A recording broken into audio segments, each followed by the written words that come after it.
now that we've all mastered the parami of truthfulness, we can move on to the eighth parami. Of course, I'm smiling when I say that. I say this I think I say something like this every month time when we're about to move on to a new parami. Now that we've mastered that and can put that, completely integrated it. But as we know, these are all matters of degree, matters of level, matters of investment, matters of gradual moving from cognitive understanding and awareness to gradually more and more internalizing and manifesting, and all of them. The practice is about that. We're so oriented toward, oh, I get it, I understand it, and I get it, done.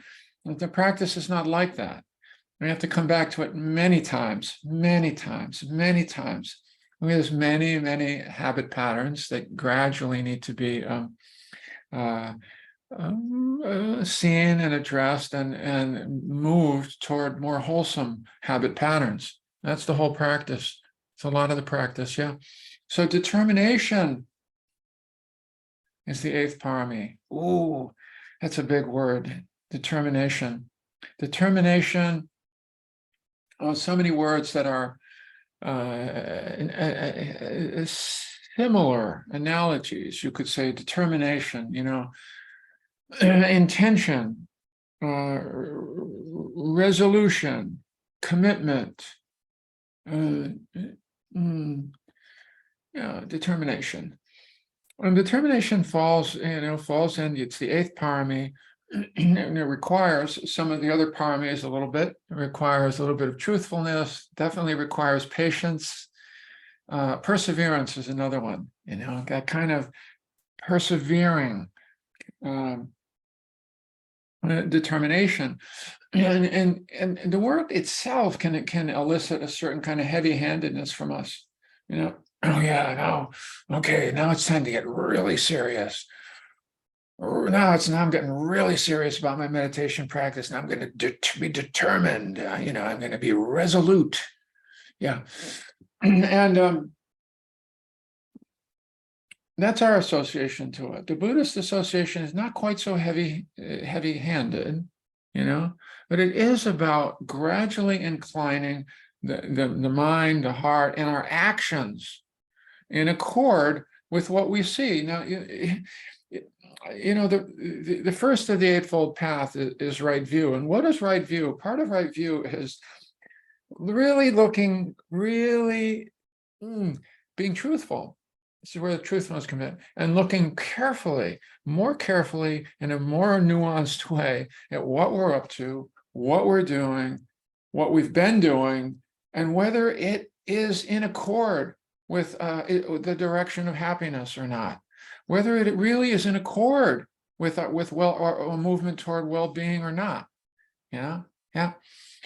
Which is why I love that Tibetan prayer so much, which is really about right view. May I come to know right view. It's may I come to understand. It's a prayer, a Tibetan prayer. The causes of suffering, and may I come to understand the causes of ease and well-being and happiness.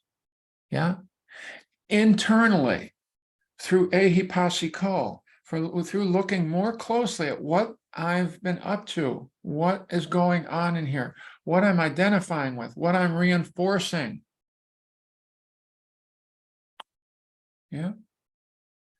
It's looking carefully. And once we start to really see that, right view is a matter of 1,000 repetitions too. But once we really start to see that, the determination or the resolution is considered to be a natural unfolding of that, since there is a part of us that does want to move toward happiness. That if we really begin to look carefully and go, oh, I think I want to move toward happiness, but that thing that I'm doing, or that thing that I'm reinforcing, or that negative self-talk, oh, that's not moving toward happiness. Maybe there's a determination to start to move toward the wholesome more, toward what is wholesome, to start to put down, set down. Renunciation, one of the other paramates comes into place too. Maybe I don't want to pick that up. Maybe I didn't realize I was touching a hot stove when I was having those thoughts and going, yeah, and feeding it and feeding it and feeding it and feeding it. And this is why I'm irritated. And this is why I'm irritated. And this is why I'm irritated. Oh, I see.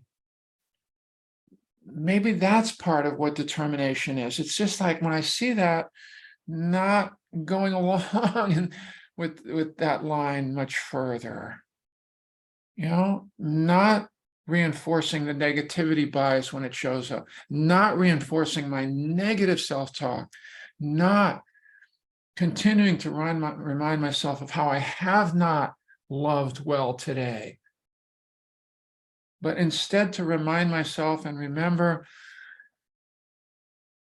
of what I have done and what my general intention is in this world, which is to be more clear, more loving, and more kind to myself, And so determination is really moving toward the wholesome.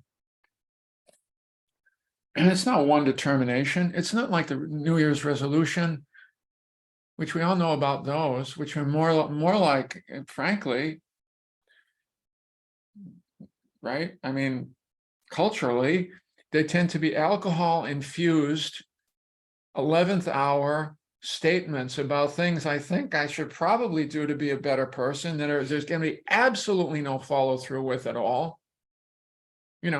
That's not quite what determination is, but it is about coming from clear seeing, beginning to make some baby steps to stop hurting myself.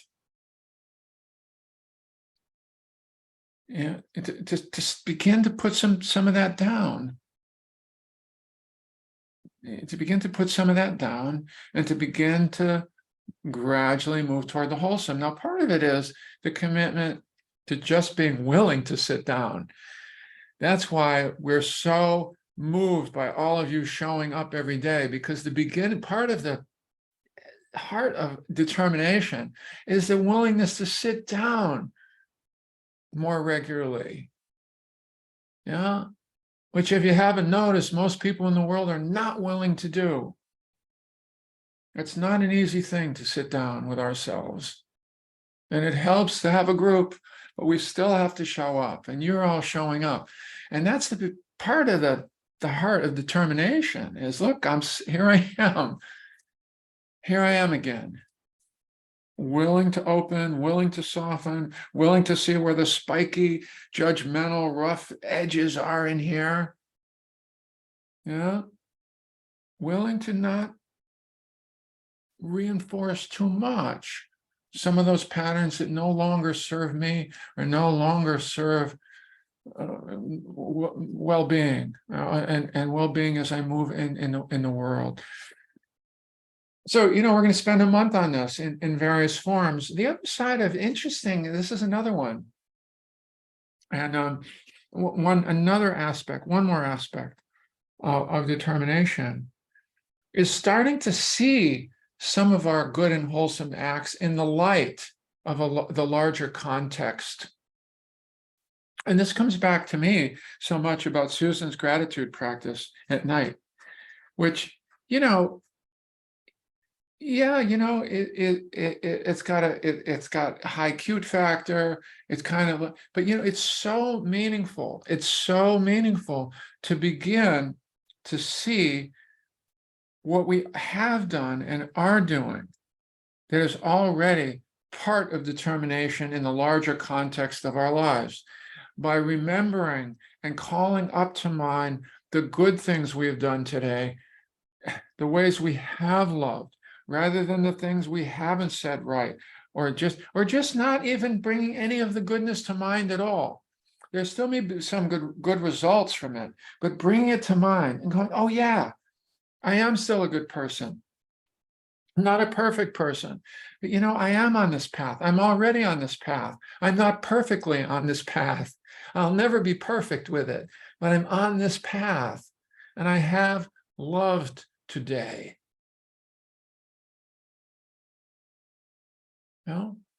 Oh, right. The recollection.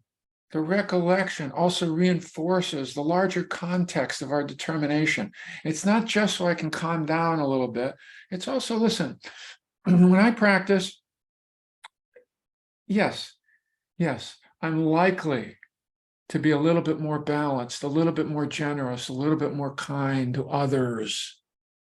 This is not just about me, this practice. It is about more than that, And this, and Susan will bring this up again and again. In Bhante, this teacher, this